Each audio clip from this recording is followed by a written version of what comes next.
All right, spooky movie month, day 11. No redos, just one take.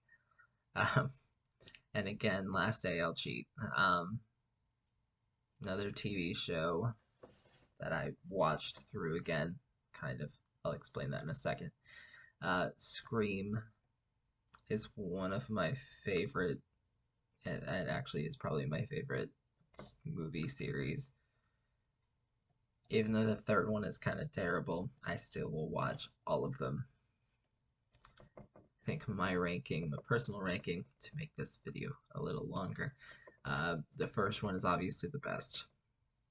The fourth one is my second favorite, followed by the fifth one, the newest one, uh, the second one, and then the third one is last. But in there is something that less people have watched, and that is Scream the TV series, which had an excellent, in my opinion, uh, first and second seasons, and they went off the rails on the third one, which I wanted to like, but I just didn't.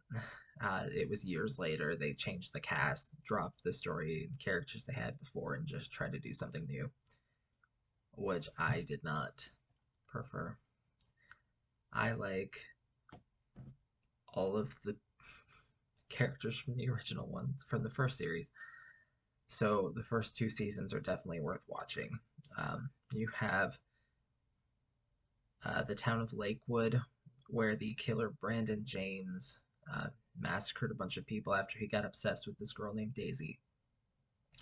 Was shot on a dock going to see her and just kind of disappeared. And then years and years later, Emma Duval goes to school. One of her friends gets killed. Starts off the thing. Starts off a whole bunch of killings.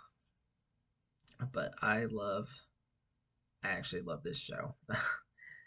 It has a lot of great characters, and including one of the tropes that I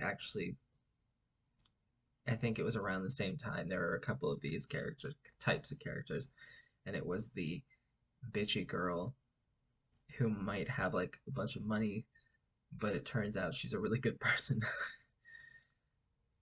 She's not like she might seem that way at first, but really it turns out she's a good guy. And in Scream, that's Brooke, and Brooke is a fantastic character. I'm not going to tell you she lives or dies, but Brooke and Audrey in that show are just two of my favorite like horror type characters, horror movie show characters, and the rest of them are really good too. And it's a good story. I wish they kept going with it. They do have kind of a finale, but it does tease for more. You could have ended it with like an okay, it's you can say maybe it's done, but they definitely had teases for potential more story. I'll take what I can get. The first two seasons are excellent and definitely worth watching. And they are also available on Netflix. And that's what I've been watching because I can download the stuff and watch it during lunch at work. So I will go back to movies tomorrow. I promise. That's it. I was watching those. I finished. I can watch movies again. So I will see you back tomorrow for day 12. All right, good night.